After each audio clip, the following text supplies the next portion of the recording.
Welcome to the Wealth Dialogue. I'm Emily. And I'm Jack. Welcome back to the deep dive. We're jumping straight into a really fascinating stack of material today, all focused on something a little different. It is. We're not looking at, tax law or which market is up or down. No, none of that. This is about the pure logic behind the financial decisions of people who are successful, the mindset. That's right.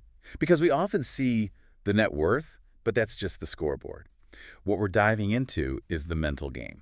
So what's the mission for this deep dive? The mission is to pull out the specific, repeatable decision-making frameworks that let people stay calm and rational with their money. Even when things get volatile. Especially then.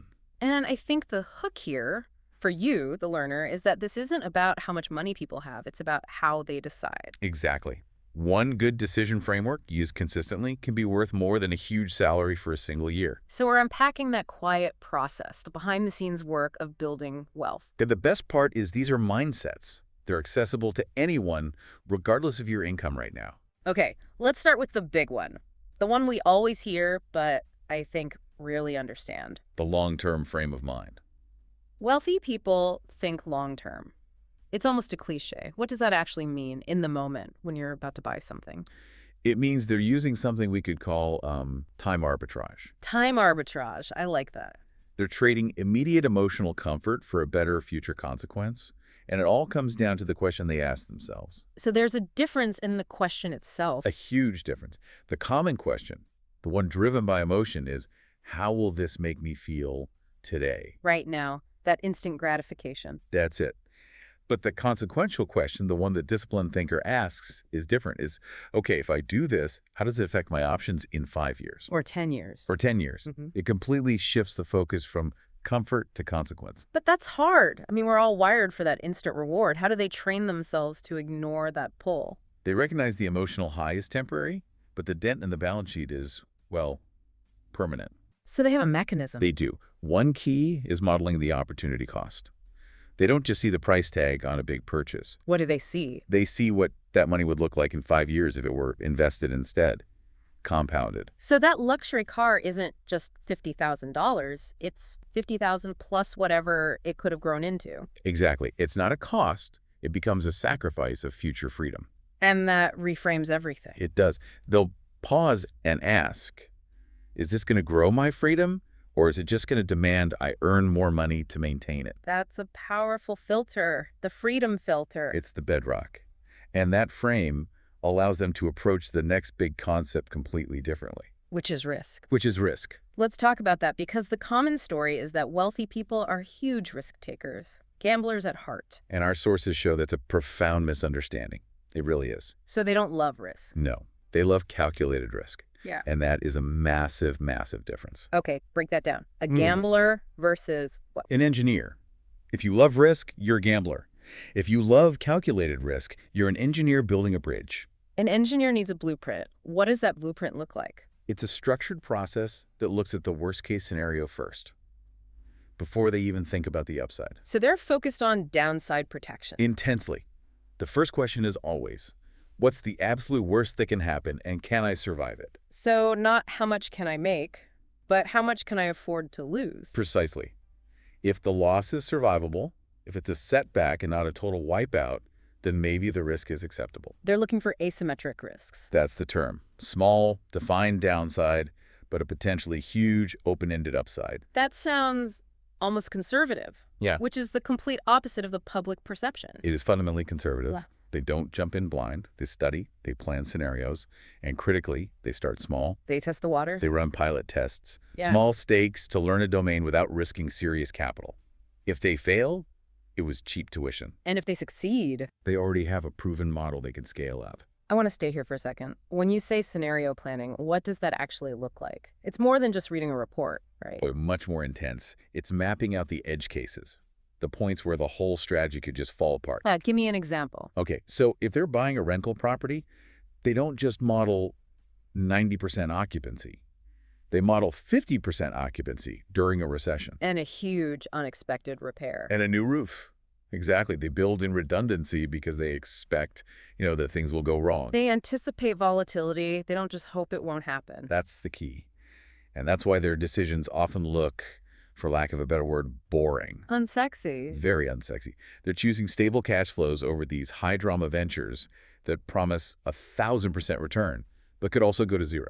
So boring decisions lead to dynamic outcomes over time. While the general population either avoids risk entirely out of fear, or they gamble on something exciting they don't understand. That difference, gambling versus engineering, that's everything. It really is the hinge that long-term security swings on. Okay, moving on to structure. Let's talk about how they think about earning money itself. Most people, even high earners, see the world through their salary. Right, through income from trading their time for money. But there's a shift. A huge shift. The focus moves away from that linear income and toward ownership. What does that mean, ownership? It means acquiring and building systems. Businesses, assets, equity, things that work even when you're not. Can you break down the economic difference there between a salary and an ownership structure? Sure. A salary is linear. An hour of work for $1 of pay, it's finite. It depends completely on you showing up. If you stop, it stops. Instantly. Ownership's about geometric potential. It's about building something that captures value outside of your direct time. So the question changes. The question changes from how much do I make an hour to how many systems can I own that earn while I sleep? So their decisions are always leaning toward building another system, not just getting a raise. Exactly. When they look at a new venture, the question is, will this pay me again in the future? And just what does it pay today? Right. It might pay very little up front. It might even cost money. But if it becomes an asset that generates cash flow later, that's the win. So that's the trade-off. High income now for high leverage later. And that leverage is everything. They're always trying to put capital to work that uses other people's time or skills to grow, decoupling their own effort from their results. This is where it gets really actionable for everyone listening. We have these mindsets: long-term thinking, calculated risk, ownership. Right. How do you make that real? What are, say, 5 simple shifts someone can start making today? Okay, we can definitely connect these ideas to 5 daily actions. Let's hear that. First one, challenge the impulse. Just pause before you spend. Just create a little friction. That's it. And ask the question, is this a cost that's just gone? Or is it an investment in my future freedom? Okay, number 2. Separate emotion from money. Implement a 24-hour waiting period on any non-essential purchase over, say, $300. That kills the excitement or stress-based decision. Exactly. You can't make logical decisions when your mind is racing. Third. Think in percentages, not just amounts. Don't dismiss the small stuff, that daily coffee or that monthly subscription. It seems like nothing. But as a percentage of your available capital, it's a constant drag. Small leaks sink big ships. The compounding effect of negligence. What's number 4? Protect the downside first. This goes right back to calculated risk. Security before growth. You have to be survivable before you can be successful. So get your emergency fund and insurance right before you chase big returns. And the last one? Buy time, not status. Ah, this is a big one. It is. If a purchase saves you 2 hours a week, every week, that is probably a better investment than some flashy gadget to impress people. Time is the one thing you can't get back. And using your capital to buy back your time is the real luxury. That's it, paradoxic. Do you have a story, a real-life example that just perfectly captures this? I do. A number of years ago, I met a man in the Midwest. Very successful. But he was driving this 15-year-old car. Looked good, ran fine, but not flashy. Not at all. And anyone on the street would just assume he was, doing okay. Not that he was financially independent. The classic mistake of judging wealth by what you see. Exactly. Yeah. And one day I asked him about the car. He just pointed to this small commercial complex nearby. He told me he owned 3 of the small storage warehouses in it.